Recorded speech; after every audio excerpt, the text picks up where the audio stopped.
Tonight we are going to be discussing Gaia, which is a term coined by Greek philosophers that is basically the spirit of the planet. And I think the reason that this is so important right now is because Gaia, once you start to recognize Gaia as an actual living organism and as a presence, which is what we're going to be diving into today, you'll see that Gaia is actually trying to wake us up. And my research on this topic has sort of shown me that there is a process that we are undergoing, and this process is of expansion and literally raising our frequency, and we'll see what that relates to in human beings. And it is causing a lot of turmoil, both on the planetary level with different weather patterns and things like that. But, we are very intimately connected, as we'll see, with the planet. And so when the planet goes through something, we go through something. We're very interconnected with it. So let's get into the living planet.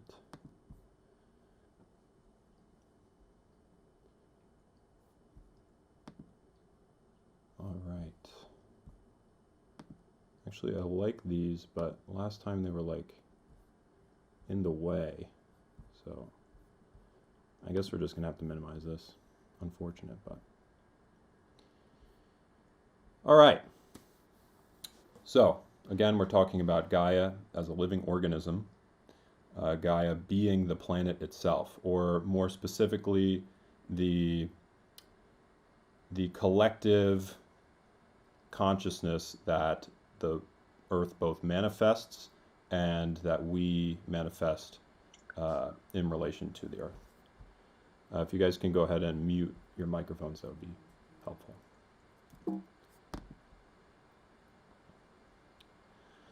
So last time we dropped in together, I thought it was a really powerful way to sort of start our discussion.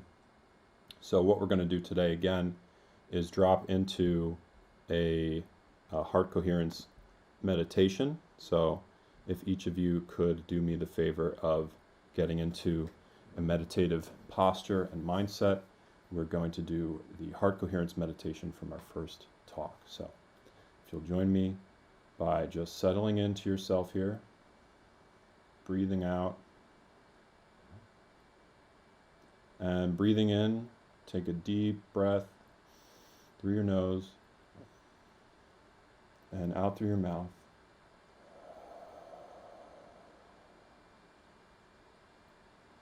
Another deep breath in through your nose.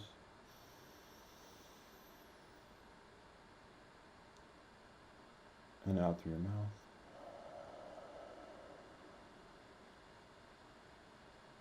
One more through the nose.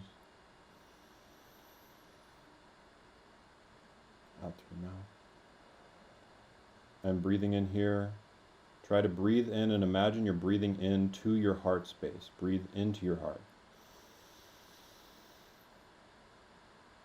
And out, imagine you're pushing a breath through your heart. Do that a couple more times, breathing into your heart.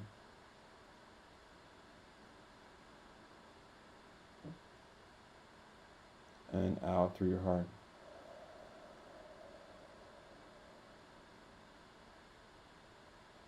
And keep this going, breathing into your heart. And see if you can feel an emotion, compassion, or any positive emotion you feel towards somebody else or towards yourself. Breathe out. Breathing in. Feel that emotion permeate through your body. Breathe out. And breathing in, see if you can expand that feeling out through your skin, out into the space around you, your room. If you have any family or friends nearby, expand it into them as well.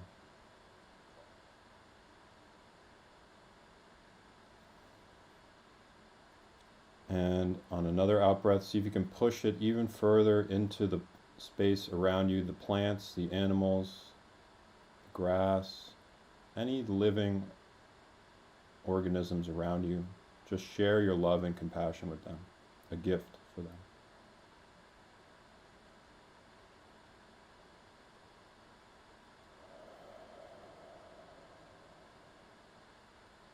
And taking it one step further, see if you can spread this love. Imagine it spreading to the entire city around you.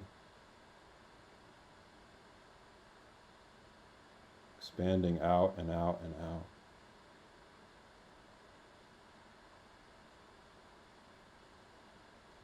All this love you can feel at any moment.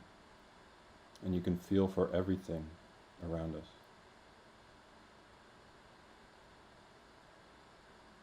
And see if you can fill up the whole earth. If you open your eyes, you can see the earth spiraling energy on the screen. And just feel the earth's love for you and your love for the earth filling up to the brim.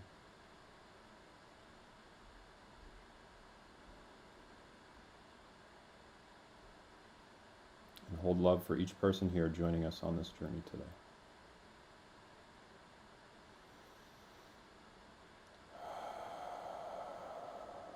Breathing in and out through your heart.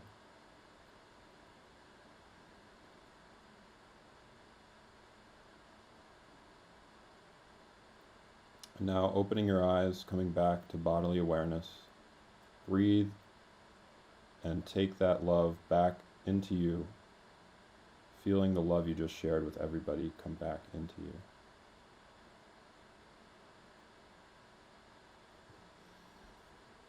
All right. Welcome back, everybody.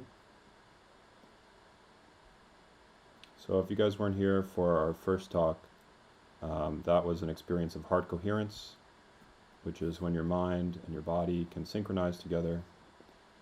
And it's a really simple practice, but I find it to be very powerful. I hope you do too. So on this talk, we're going to be talking a little bit about modern times. I'm going to be touching briefly on the relationship between the modern world and the ancient world. This is a topic that we're going to be diving into in much, much more detail in future discussions, but I felt that it would be a shame to not touch on this relationship, at least in brief. So the basic thesis here is that modern humanity has sped up its cycle to basically have detached itself from a relationship with the planet and sees itself in, especially the Western mindset, as disconnected and independent from Gaia. Most of the science that we have adopted into our culture is sort of mechanical. Something that, again, we're going to be diving into much deeper is quantum physics and how that changes our relationship to reality.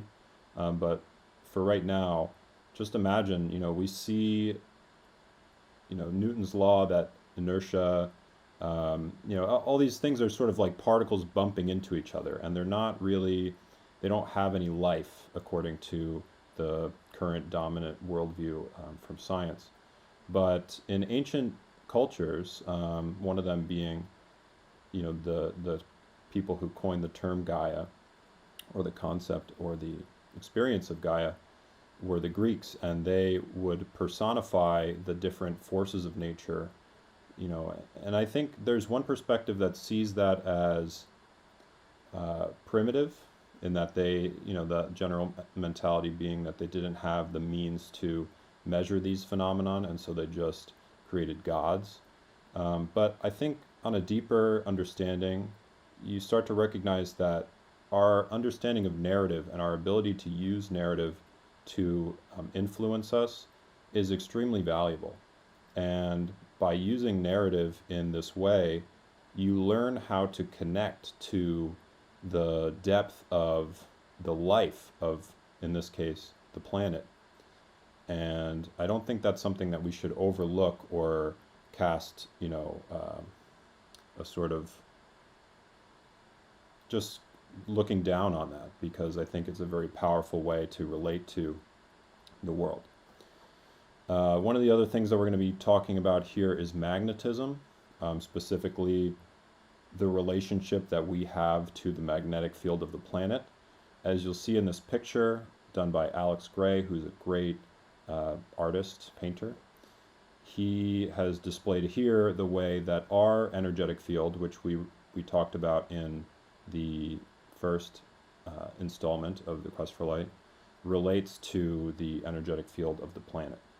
And the planet, like how we demonstrated in the first installment, there's this toroidal donut-shaped field that is going around us at all times, and the same thing is true of the planet. It has a magnetic field, which we will see how to connect to and the importance of that.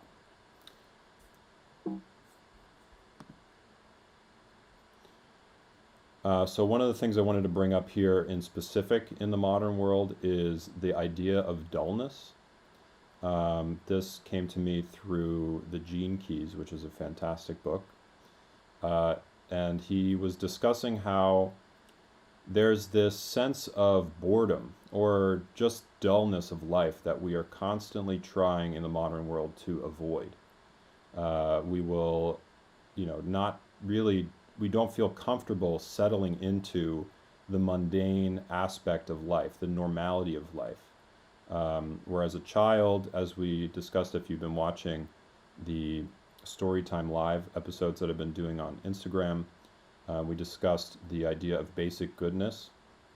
And I think that the relationship between dullness and basic goodness is pretty interesting here, where, dullness can be considered boredom if we're completely absorbed in the tempo of the world. But like a child, if you can watch the raindrops on a window and be completely compelled by them, and I wrote here, William Blake says, to see heaven in a wildflower. It's the ability to settle down into the rhythm of life that is so primal to us that it actually is very restorative and healing. And yeah, so something to think about for your own journeys is when you feel compelled to, pick up the phone to scroll on Instagram, check in with yourself and see if that feeling is the reluctance to settle down into dullness. And instead, take some time to, if you can really settle into it and just be outside in nature and just stare at the grass. And it's really extraordinary when you can settle into it and realize how everything's working together in harmony.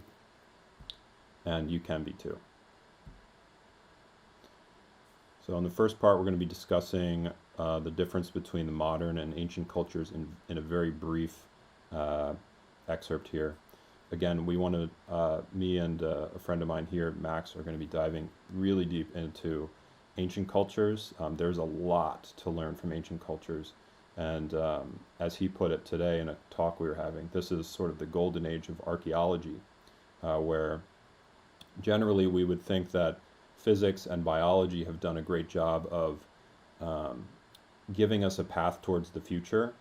I think if anybody right now is studying the findings of archaeology, they'll find that by recontextualizing our relationship to history, we can actually steer our ship into the future in a more harmonious way. So what I wanted to bring up here was that the concept of Mother Earth has replaced the experience of Gaia. And what I would like to bring forward, although we're going to be discussing concepts, at the end we're going to do a meditation here, and hopefully with this knowledge we can sort of reignite that relationship to Gaia. This is Earth's living presence, and the more that we can connect to that living presence, the more we can expand our awareness. And as we'll see, by settling into the frequency that Earth is emitting at all times, which is that feeling of dullness, is relaxing into that frequency, we will be taken on this ride of expanded awareness. So it's going to be a pretty interesting talk here. So I just wanted to bring up a personal experience that I had that helped me to tune into this, that started me on this journey. In brief here, I was in Los Angeles and I had come down with the worst sunburn I've ever had in my life. I looked as red as a lobster, and I was bedridden for about 4 days of just literally all I did was put on aloe anytime my body needed it. And the way that I started to feel a relationship with my body developing that had been kind of dormant or neglected, and at the same time there was this weird metaphor that I kept feeling, that I was shedding my skin and like a snake, coming into a new stage of life. The way that this kind of came about was I was meditating during this whole time. I didn't really engage in any distractions or anything. And I slowed down my breathing to the point where I was breathing in for about 30 to 40 seconds and out for 30 to 40 seconds. And my heart rate came down so low. And I felt this deep connection to the earth. And I talked a little bit about this in our first talk, but it connected me very, very deeply with my heart space, which kind of took me even deeper on this journey to kind of figure out what was going on in my body, because the traditional worldview just wasn't cutting it for me anymore.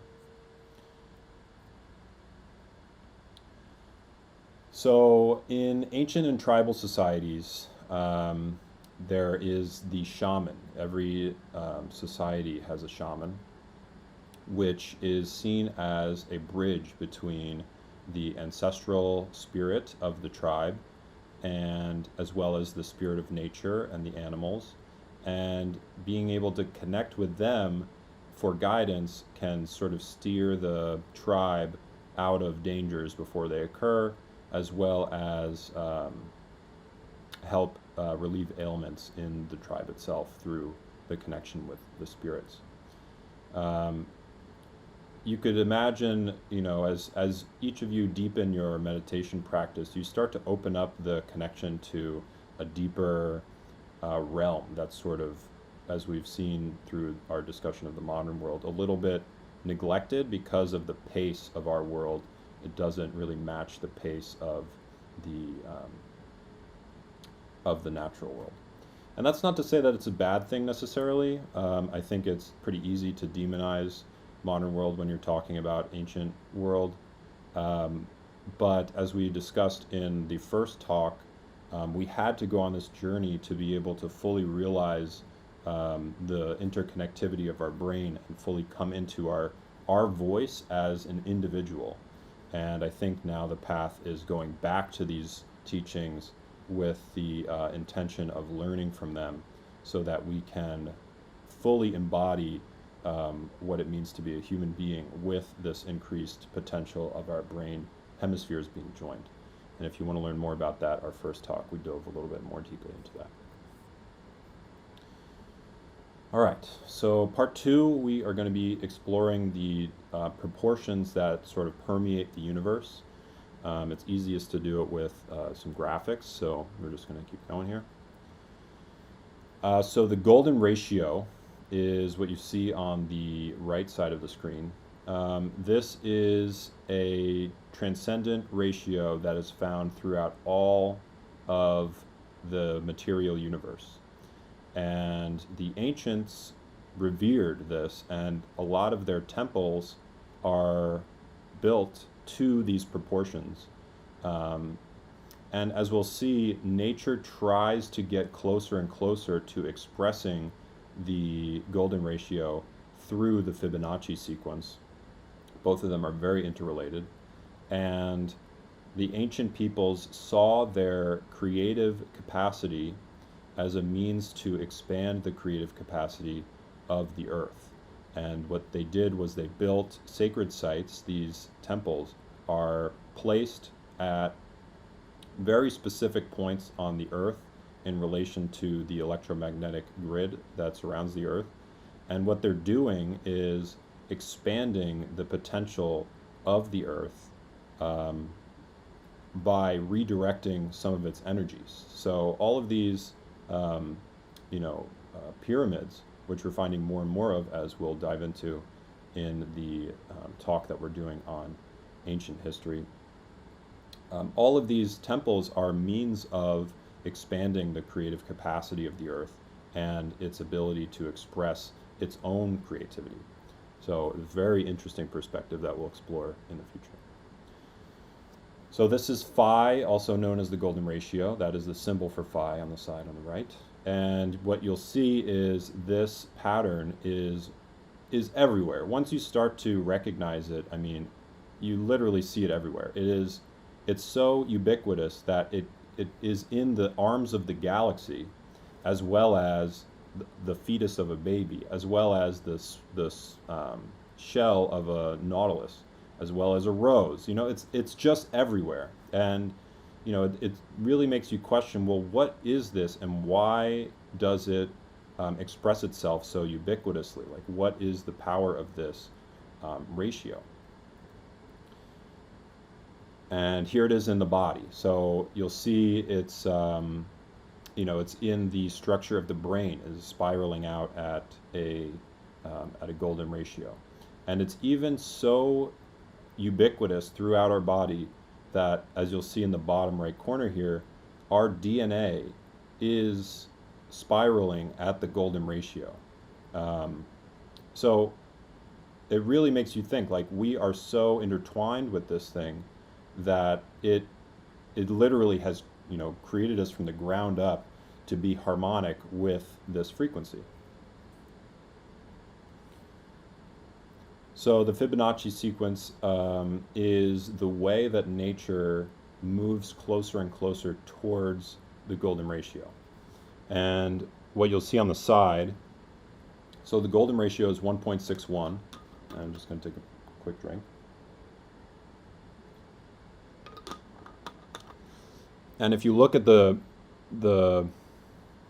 chart on the right side here, what you're seeing is the way that if you divide, Fibonacci sequence, for those who have never heard of it before, is if you add the first number to the second number, you get the third number, and then you keep adding the most recent two numbers together, and you keep getting more numbers. So 1 plus 1 is 2, 2 plus 2 is 3, 2 plus 3 is 5, etc. And so as this moves further and further into more and more iterations of the Fibonacci sequence, if you divide, in this case, 55 by 34, you get 1.617. And so it's getting closer and closer and closer through consecutive iterations to an expression of the golden ratio through the material plane. And that is the way that nature is creative. It's trying through evolution to get closer and closer to an expression of this transcendent ratio that is permeating the entire universe. And human beings are a very powerful co-creator of reality, as we'll see in a talk that we're doing later about quantum physics, because of this transcendent ratio. We are built from the ground up to be harmonic with this ratio, and so it allows us to have a more subtle relationship with reality, to the point that we actually become co-creators of the reality. A little sidebar on that is the CIA, just within, I think 2 days ago, declassified a paper that is written on the way that thoughts create and manifest reality.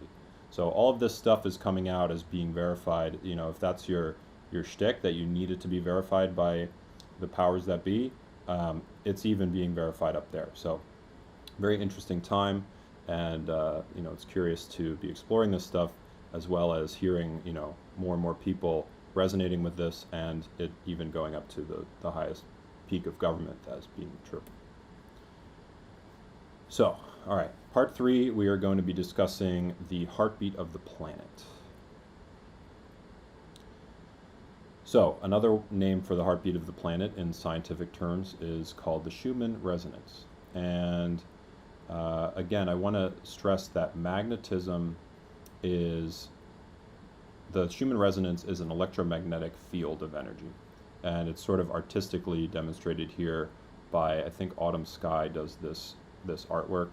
And you can see how, we're creating this field of energy that permeates the entire Earth.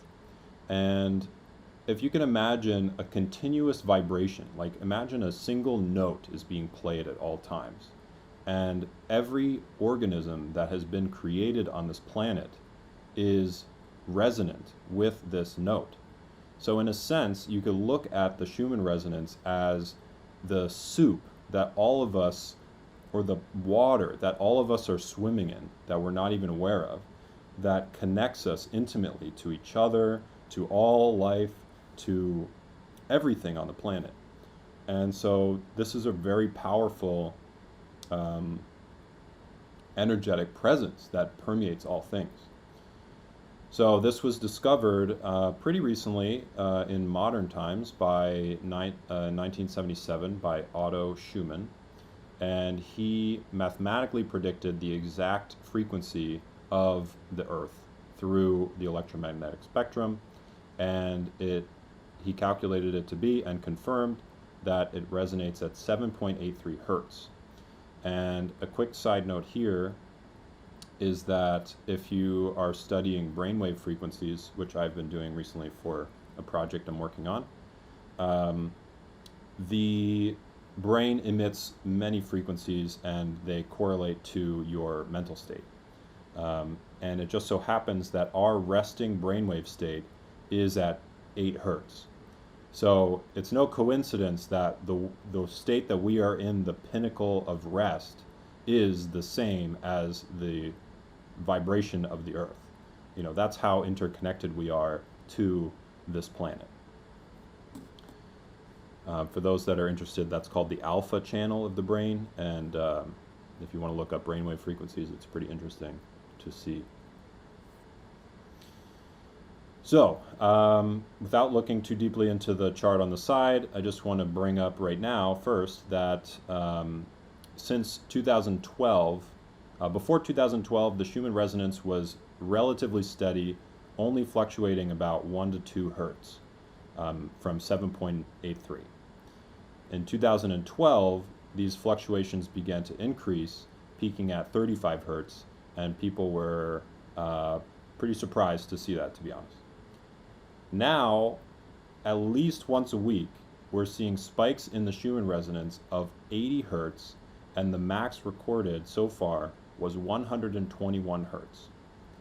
So on the chart on the right, and there's more on the next slide, the white is when the Schumann resonance crosses the threshold of 40 hertz. So anytime that is sustained, you'll see like this is a passage of time in hours going down over the course of 2 days, and it goes berserk for what looks like a couple hours, and then it comes back down, and then it goes up again, and it comes back down. And so one of the other things that I wanted to bring up here is when monks are in meditation, I think it was Stanford, but I'm not sure, did a study where they had a brainwave scanner on the meditators, on the monks, and they were trying to determine what frequency range a master meditator would enter into when they were meditating. And so, like I said, our resting state is at about 8 hertz. In our daily life, we're at a range called beta, which is between 30 hertz and 13 hertz. And above that is called gamma. And when people enter into PTSD episodes, they enter into that frequency of about 50 plus hertz. And my sense is that because they don't have the practice to be able to enter that frequency spectrum, and plus they're churning up old emotional memories and things like that, they freak out. But meditators also, when they send compassion to people, their brainwave frequencies enter into 100 plus hertz. So looking at this and trying to correlate these two things together, my belief is that the earth is shaking us into a higher frequency so that we can enter the same realm, the same plane of awareness that a master monk meditator is in. And this is, I think, an amazing time to be alive because, in the age of the Buddha, the frequencies that were entering the planet, as we'll see in a later slide, were much lower. And we're crossing a threshold. You might have heard of the age of Aquarius. And we're crossing this threshold into a new frequency band that is going to expand our awareness immensely. And so all of you are on this journey with me now, exploring the relationship that we have to consciousness and the relationship that we can strive for. And I think that this is a key piece of understanding why we're going through this now. So I took 2 screen grabs from this site, sort of showing you April and May of this year. Anytime it enters the white, it goes above 40. When it enters black, as you'll see on May 26th, that goes above, I believe, 80. So the Earth is vibrating higher and higher and higher and higher, and then coming back down, and yeah, literally shaking us awake. That's churning up a lot of old emotions. It's churning up a lot of old patterns, and you're seeing that reflected in the time period that we're living in. I mean, again, we're so intimately connected to the planet that it becomes very apparent to me that the reason that we're feeling the turmoil of these times, or at least part of it, but I would say most of it, is the fact that we are coming into a new stage of awareness through this process of being shaken awake. So why is this happening now? This is a depiction of a high frequency photon belt that our solar system, as you'll see on the bottom left, is about to cross through, and it is in the process of crossing through right now. This is a diagram, it's not very accurate, but you can see that the passage through this photon belt is going to be charging our sun. And since the sun is the giver of all life on this planet and allows for the life to be sustained and fostered, it will also go through a process of charge, and that means that the sun rays that will come into this planet will be of a higher charge. I don't know if that, I can't say for sure if that is going to mean that, you're going to get worse sunburn, but what I do know is that everything that is charged by the sun, which is everything on the planet, is going to be vibrating at a higher frequency because we're moving through this field of highly charged light. So the ancients, as we'll see in a later talk, the ancients really knew all of this stuff. This is not new information. We have gone through I don't really want to get too deep into this right now, but we've gone through a sort of backward step in our understanding of our relationship to the planet for many reasons, and many of them uncontrollable. There was a catastrophic event that happened 12,500 years ago, I believe, that pretty much wiped out all life on Earth. But we'll talk about that way later, or a little bit later. All you need to know right now is that the precession of the equinox is a long cycle that the planet goes through. So the planet moves through a revolution, a rotation. A revolution is a cycle around the sun. Rotation is a full spin on its axis, and a precession is the axial tilt of the planet actually rotates. So there's this cycle of movement that is the way that the ancient peoples of the world have tracked this is that on the solstice, the sun comes up through a different astrological constellation. And so when you hear we're moving into the age of Aquarius, it's because we're moving into a stage of the cycle of the alignment of the planet that is making it so where the sun will rise through the Aquarius astrological sign and constellation. And the ancient peoples of the world also kept records of this such that they were able to track the way that the planet kind of expands. So we're living in the threshold between, on the bottom of this diagram, you'll see the Iron Age, and we're moving into the Bronze Age. And I mean, this is a momentous event. You know, we've lived in the last, I think 2,000 plus years in this age of iron, which basically means the world was not being charged with the same level of energy that it is in the Bronze Age, in the Silver Age, in the Gold Age.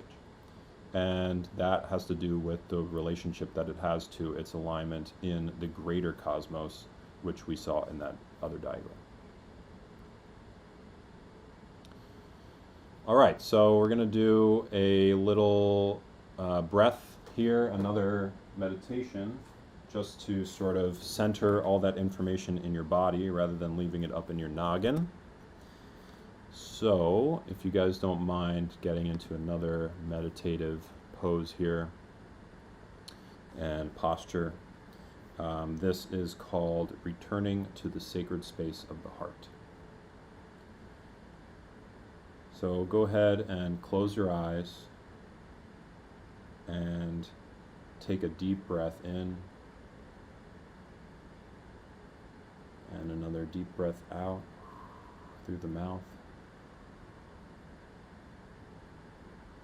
In, deep breath.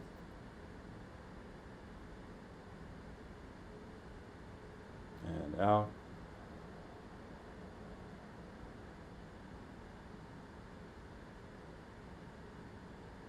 In.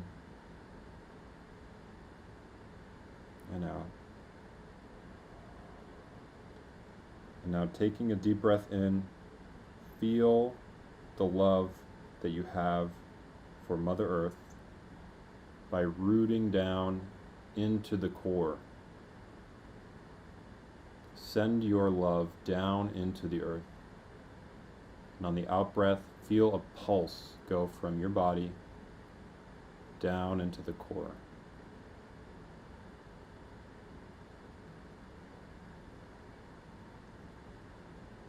And feeling that love, on the in-breath, feel the love from the earth come back up into your body and feel that connection of love between yourself and the earth. Breathing at your own pace here.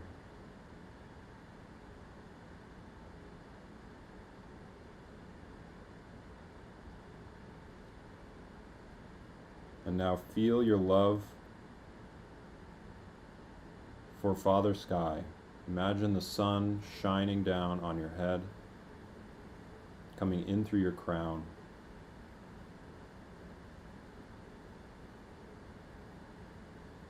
That powerful love from the Father above.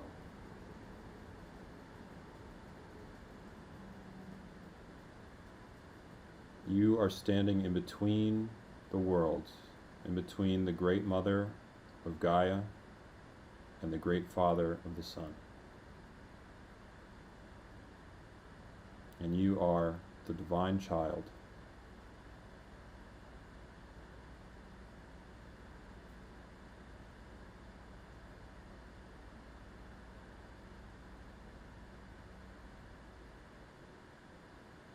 Feel the love from both of these sources fill your heart as a white light comes from the center of your heart and expands outward.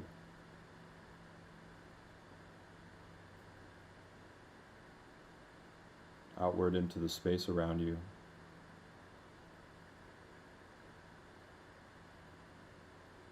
And on the breath out, push that out even further with the aid of the sun and Gaia.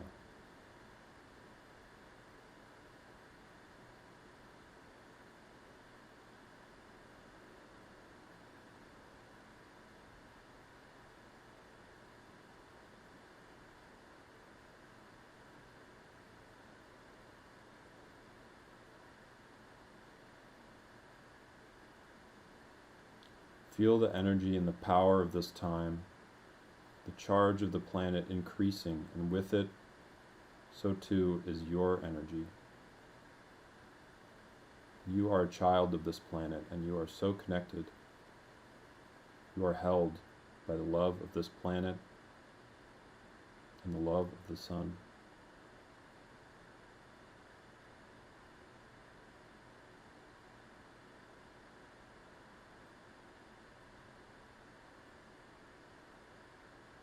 And from this place, you can set an intention for yourself, for your week, for the earth, whatever you feel called to set right now. Set that intention in your heart space, in the tender regions of your heart, and feel it take root. Whatever your intention is, feel that emotion of it already being completed. Know that once you set it, it is done.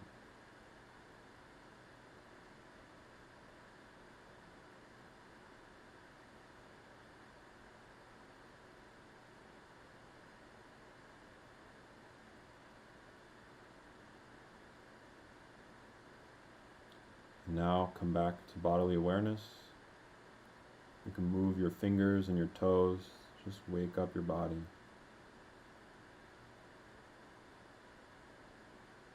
Open your eyes when you're ready.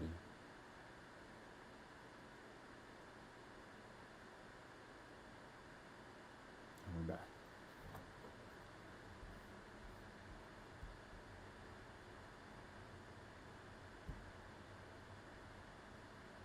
All right. So I just want to close with a passage from a book called The Hermetica. This is a series of passages written by the being who is said to have brought hieroglyphics to Egypt, named Thoth, otherwise known as Hermes Trismegistus. And this passage is called The Creation of Mankind. And reflect, while I'm reading this, on the relationship that you just struck with the earth and with the sun. At first, man was solely eternal and spiritual, but Atum, who is the creator, saw that his new creation could not tend to the earth unless he sheltered him in a material envelope, giving man a mortal body as well as an immortal soul. I'm getting some feedback there.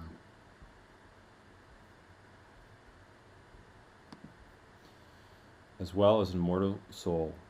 So Atum bade nature be, and from his voice came a woman's form, so lovely that the gods were smitten with her beauty. Atum made nature mistress of the world, and she communed with herself, producing all kinds of seeds, which Atum took hold of with his hands, and scattered them all over the earth, who is the mother of all worldly things. Seeing in man a beautiful image of Atum, nature was filled with insatiable love, and she clasped him to her, and they merged to become one in love.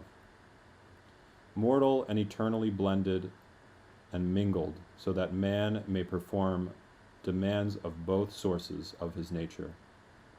Firstly, to serve God, venerating and praising the things of heaven. And secondly, to assist in the things of earth by tilling the soil, navigating the waters, building on the land, and serving each other, so that that strongest of bonds that links the human race together.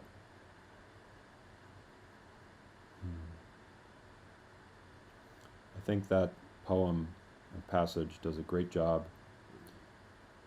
of showing the relationship that we can strike with nature. I love especially the line, "Nature was so filled with insatiable love that she clasped him to her, and they became merged to become one in love."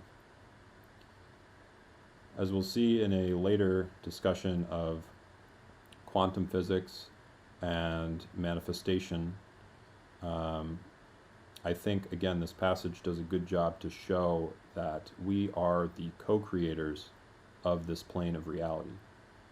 And as we've seen through the golden ratio, what we are able to do is channel the higher echelons of emotion, especially love, through our being and bless this plane of reality with that feeling and that emotion. In the discussion of the Shambhala teachings, one of the most powerful passages talks about the fact that we can make love as an emotion, and that in and of itself is a true power on this planet. And so something to take with you, I think, as you move forward from today. And that's it. For those who have no idea who I am, who I'm assuming most of you know who I am, you can follow me on Instagram at JacksterPieces, and that's my website. And there's a URL there, but I will send an email to everybody with today's talk as well as yesterday's talk. And I have a collection of really interesting playlists on that page, Quest for Light, that dive into a bunch of topics that we will eventually dive into. But if you guys want to get a head start, there's a bunch of stuff on there. The goal being just to help people to shift their perspective. And I think that, like we explored in this, we're going through a massive paradigm shift, and it's a really exciting time to be living and to be present on this planet and to bring our conscious awareness to people and the earth who desperately needs us at this time. So thank you guys. Thank you, Jack. My pleasure. So yeah, at this point, if anybody wants to kind of bring up anything that they went through or any questions that they have, thank you, Josiah. Yeah, I'm grateful for all of your presence, and honestly, this is so much fun to be sharing this stuff with people who are resonating with it, and I'm looking forward to the expanded community that comes from gathering around this information as well as these practices. So, yeah, if there are any questions, I'm going to hang around for a little bit. We've got about 8 minutes left before the 10 o'clock mark. Luckily, I did not look at the time once, so we did it. Good job, everybody. But yeah, if you have any questions, let me know, and we could just kind of jump into a conversation.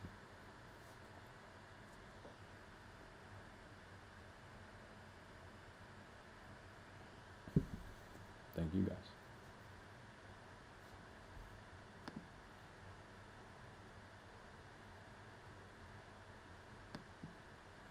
Looks like Max shared a... Oh, yeah. Max shared a link about what looks like meditation as explained by neuroscience, and the value of meditation as explained by neuroscience. If you guys are interested in that stuff, I know I am, click on the link. All right, what do you think the effects of the rising Earth's vibration have on us? Like when it goes up to 80, do you notice a shift in energy? It's a tricky subject. I think a lot of people in the spiritual community, which I am a part of on things like Instagram, will correlate this with feelings of fatigue and all sorts of stuff. I think if you're doing these practices, you are already heightening your conscious awareness to be able to handle these higher frequencies. I mean, if it is true, which it is, that meditation jumps your brainwaves up to these higher levels, then if you're meditating, you're doing that already. So I think it's just right now it's really important, as you've seen, to be practicing these things. It's not just for your health, but it is for your ability to harmonize with the planet as it goes through this shift in frequency. For people that do not practice this, my feeling is that there will be an increased sense of agitation, and they won't know where it's coming from. And I doubt that if you go to a doctor, they would tell you, just meditate because the vibration of the planet's increasing and you can just harmonize with it. So, you can just do that. I mean, you can harmonize yourself with the planet, and it does bring you back into stasis. The planet's natural mode, again, this is from the Gene Keys, talks about the planet's natural mode is greenness. It's the natural, balance that permeates everything. If we just left our cities, within 100 years, they would be just, full of vines and green, because that's just what the planet's natural mode is. So if you could harmonize with that, my feeling is this shift that we're going through will become empowering, actually, for you. Not just easy, but empowering, because those higher frequencies of compassion and it's almost like entering a new dimension of consciousness, where you start to recognize your presence, as we discussed in the heart coherence lecture. You start to recognize that your presence is actually affecting the world around you, and if you can hold that more and more through your practices, and with the aid of Gaia backing us up, you become this beacon of light for people to both gravitate towards and heal from. So yeah, that's my thoughts on that. My pleasure. Any other questions?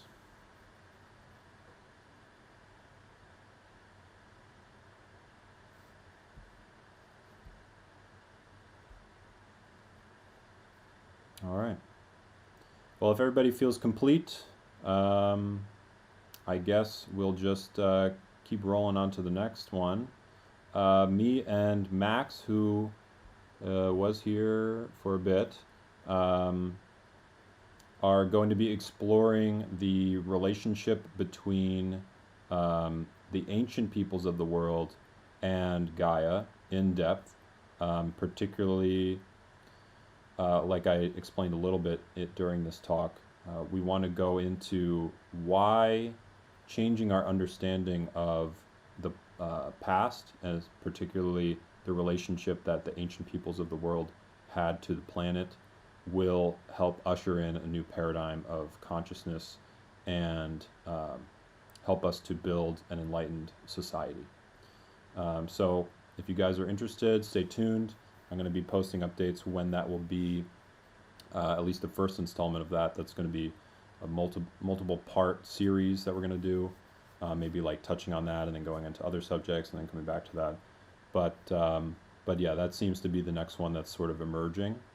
And yeah, so stay tuned for that. I'm really excited to be exploring this stuff with you guys. I love all of you guys. Thank you so much for being a part of this. And yeah, here's to a new paradigm, guys. Thank you, Jack. Thank you, guys. Love you. Thank you. Thanks, Jack. Much love, guys.